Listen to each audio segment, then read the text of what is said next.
And வணக்கம். Welcome to மனதோடு மது. நான் உங்கள் அன்பு தோழி மது பேசுகிறேன். எல்லாரும் எப்படி இருக்கீங்க? போன எபிசோடில் எது பிரச்சனை, எத்தனை பிரச்சனைகள் அப்படிங்கிற ஒரு புதிரோடு நிறுத்தணும் இல்லையா? இந்த வீடியோ அதோட கண்டினியூட்டி. சரி, வாங்க வீடியோக்குள்ளே போகலாம். போகிறதுக்கு முன்னாடி என்னோட சேனலை சப்ஸ்கிரைப் பண்ணுங்கள். மறக்காமல் உங்கள் ஃப்ரெண்ட்ஸ் அண்ட் ஃபேமிலிக்கு ஷேர் பண்ணுங்கள். எது பிரச்சனை என்பதை பிரித்து பார்க்கும் பகுத்தறிவு நம்மில் பலருக்கும் இல்லவே இல்லை. எல்லாமே அவர்களுக்கு பிரச்சனைகள் தான்.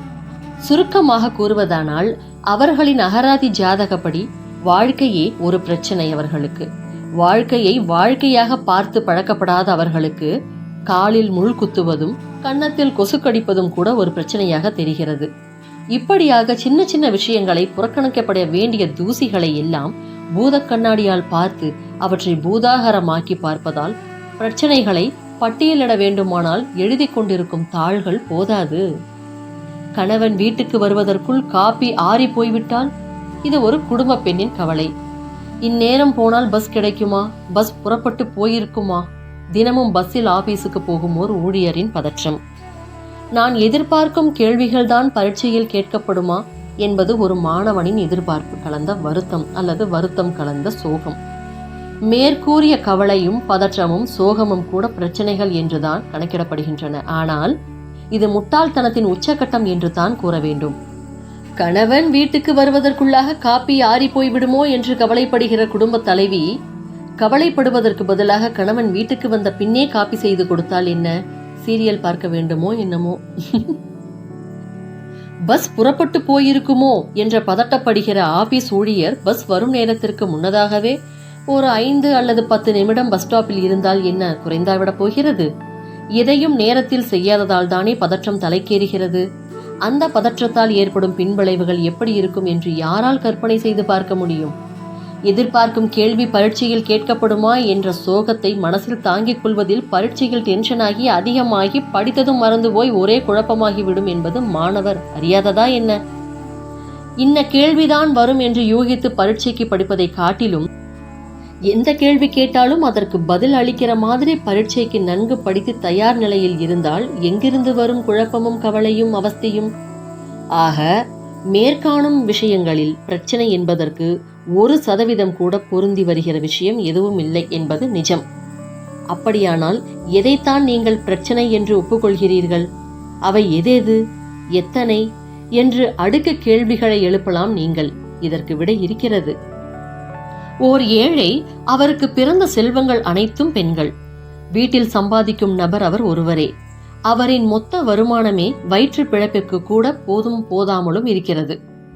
இந்நிலையில் கடன் வாங்கித்தான் பெண்களை கல்யாண வாழ்க்கையில் கரையேற்ற வேண்டிய நிலைமை. இது இப்படி இருக்க அவருக்கு எவர் கடன் தருவார்? எவராவது கடன் கொடுத்தாலும் அதை அவரால் திருப்பி செலுத்த முடியுமா? இந்த இக்கட்டான நிலைமையைத்தான் பிரச்சனை எனலாம். காரணம், இது வாழ்க்கைக்கு விடப்பட்டிருக்கும் சவால்.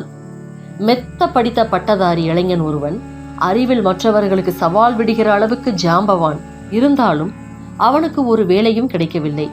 வேலைக்கு அழைக்கும் இடத்தில் பலவாறாக தென்படும் பாரபட்சம், இன்டர்வியூவில் கேட்கப்படும் சம்பந்தமில்லாத கேள்விகள், அன்பளிப்பை எதிர்பார்க்கும் அதிகாரிகள், இப்படியாக பல தில்லுமுள்ளுகள். இவற்றையெல்லாம் மீறி வேலை பெறுவதில் வெற்றி பெற வேண்டும். எப்படி? இது இளைஞனின் சாதுரியத்திற்கு விடப்பட்ட சவால். ஆக பிரச்சனை என்று கூறப்பட வேண்டுமெனில் அவற்றில் சவால்கள் இருக்க வேண்டும். கல்யாண விஷயத்தில் சவால் இருக்கிறது, வேலை விஷயத்திலும் சவால் இருக்கிறது. ஆதலால் இரண்டுமே பிரச்சனைகள் தான். ஏனென்றால் அவை எதிர்கால வாழ்க்கையோட முழுமையாக சம்பந்தப்பட்டிருப்பவை. இப்படியாக எது சவாலாக அமைகிறதோ அதை மட்டுமே கணக்கெடுத்துக்கொண்டு பிரச்சனைகள் பட்டியலில் இட வேண்டும். மற்றவை எல்லாம் பஞ்சால் துடைக்கப்பட வேண்டிய சாதாரண அழுக்குகள், அவ்வளவே. இந்த வகையில்தான் பிரச்சனைகளை பிரித்து எத்தனை வகையான பிரச்சனைகள் என்பதை அனுபவபூர்வமாக உணர முடியும். வாழ்க்கையே ஒரு பிரச்சனை என்று மட்டும் ஒரு போடு போட்டு விடக்கூடாது. அது பிரச்சனையின் தீர்வுக்கு வழிகாட்டி விடாது, மேலும் சிக்கல் உண்டாக்கிவிடும். சிலந்தி பின்னும் வலை போல. சரி, பிரச்சனைகளை இப்படியாக வகைப்படுத்தலாம். பிரச்சனைகளை பிரச்சனைகளாகவோ அந்நேரத்தில் விட்டுவிடுவது என்பது அந்த கேள்வியாக புறப்படலாம். அதற்கு விடை கிடைக்க வேண்டுமானால் பிரச்சனைகளை மேலோட்டமாக பார்க்காமல் இன்னும் நன்கு ஆழமாக பார்க்க வேண்டிய அவசியம் உண்டாகிறது. அதற்கு பிரச்சனைகளை இன்னொரு கண்ணோட்டத்தில் பார்க்க வேண்டி வருகிறது. அந்த கண்ணோட்டமே தீர்வுக்கு திசை காட்டும். வாழ்க்கை ஒரு பிரச்சனையா? பலரும் கேட்கிறார்கள் இப்படி ஒரு கேள்வியை. வாழ்க்கையில் பிரச்சனைகள் இருக்கலாம், ஆனால் பிரச்சனைகளே வாழ்க்கையாகிவிட்டால் எப்படித்தான் வாழ்வது? முதலில் ஒன்றை புரிந்து கொள்ள வேண்டும். வாழ்க்கை என்றால் அதில் பிரச்சனைகள் இல்லாமல் இல்லை என்று நமக்கு தெளிவாக புரியத்தான் செய்கிறது. என்றாலும் பிரச்சனைகளையே வாழ்க்கையாக எண்ணி அப்படியே வாழவும் தலைப்பட்டு விட்டோம். இதனால் தான் வாழ்க்கையில் செக்கு மாடுகளாய் அடிமைத்தனமாய் வாழ்ந்து கொண்டிருக்கிறோம். கிளை ஒரு பாரம் என்று நினைத்தால் மரமானது அந்த கிளையை உதிர்த்து விட்டுத்தான் மறுவேளை பார்க்கும். ஆனால் எந்த மரமும் அப்படி செய்வதில்லை. கிளைகளை சுமையாக நினைக்கிற அளவுக்கு மரம் பக்குவம் பெறாமலும் இல்லை. மரத்துக்கு இருக்கும் அந்த அறிவு கூட சில மனிதர்களுக்கு இருப்பதில்லை என்றே கூற வேண்டும். கிளையை தனது சொந்த குழந்தையாக மரம் பாவிப்பதால் தான் அதற்கு கிளையின் வளர்ச்சியும் வளர்ச்சியினால் ஏற்படும் சுமையும் கனமாக தெரியவில்லை. அப்படியே தெரிந்தாலும் அதை சகித்துக் கொள்ளும் மனம் பலம் பெற்றிருக்கிறது மரம். ஆக வாழ்க்கையாகிய மரத்திலே பிரச்சனைகளாகிய கிளைகள் முளைப்பது இயல்புதான். ஆனால் அந்த இயல்பை நாம் வேறு விதமாக கண்ணோட்டத்தில் பார்ப்பதால் தான் பிரச்சனைகளையே வாழ்க்கையாக தெரிகிறது.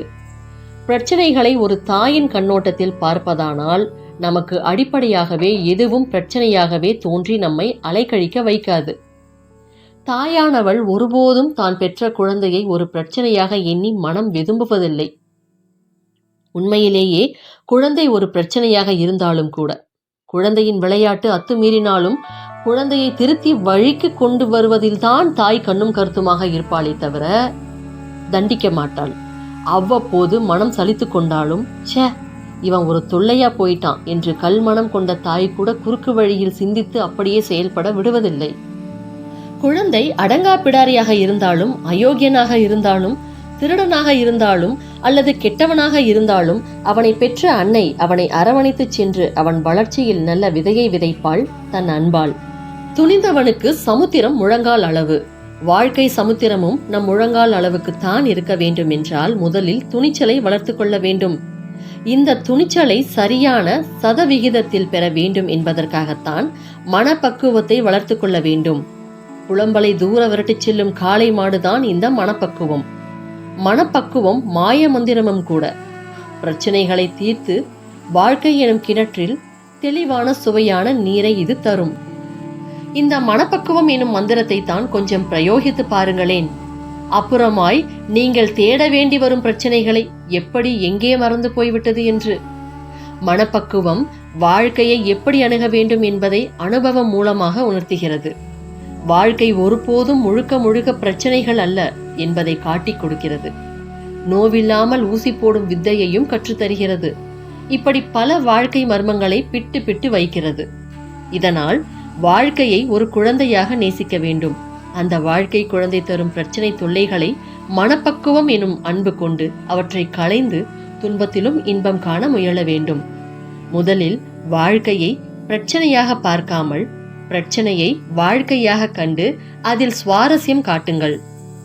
இனிமே யாரும் வாழ்க்கையில பிரச்சனைன்னு சொல்லாதீங்க. அந்த வார்த்தையை எடுத்துட்டு அதுக்கு பதிலா சவால் அப்படிங்கிற வார்த்தையை ஃபில் பண்ணுங்க. நான் ஏற்கனவே சொன்னேன் இல்லையா, ஒரு மேஜிக், ஒரு மந்திர சொல் உங்களுக்கு சொல்லித்தரேன் அப்படின்னு.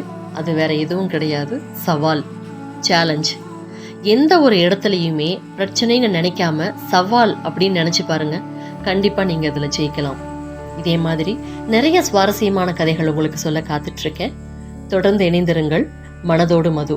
மறக்காம என்னோட சேனலை சப்ஸ்கிரைப் பண்ணுங்க. நன்றி, வணக்கம்.